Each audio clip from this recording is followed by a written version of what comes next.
ചെറുശ്ശേരിയുടെ കൃഷ്ണഗാഥ പാരായണത്തോടെയാണ് കോലത്തുനാട് ശ്രീകൃഷ്ണ ജയന്തിയെ വരവേറ്റത്. ചിറക്കൽ കിഴക്കേക്കര മതിലകം ക്ഷേത്രം, മോളോളം ശ്രീ പാർത്ഥസാരഥി ക്ഷേത്രം, അഴീക്കോട് പാലോട്ടുകാവ്, വാരം ശ്രീകൃഷ്ണ ക്ഷേത്രം തുടങ്ങിയ സ്ഥലങ്ങളിലെല്ലാം കൃഷ്ണഗാഥ പാരായണം നടന്നു. മാതൃസമിതി അംഗങ്ങളുടെ നേതൃത്വത്തിലായിരുന്നു പാരായണം.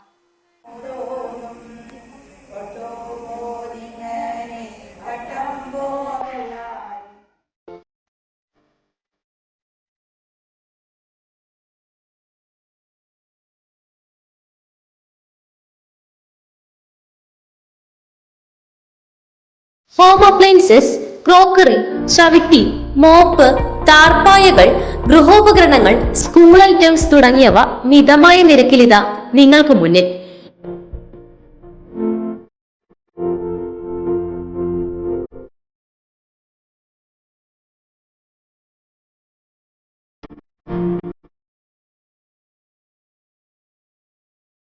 വിലക്കുറവിലും ഗുണമേന്മയിലും 18 വർഷത്തെ പ്രവർത്തന പാരമ്പര്യത്തോടെ പുതുതായി തുറന്നു പ്രവർത്തനം ആരംഭിച്ച new China Bazar and gift centre, Eripuram junction, Taliparamba.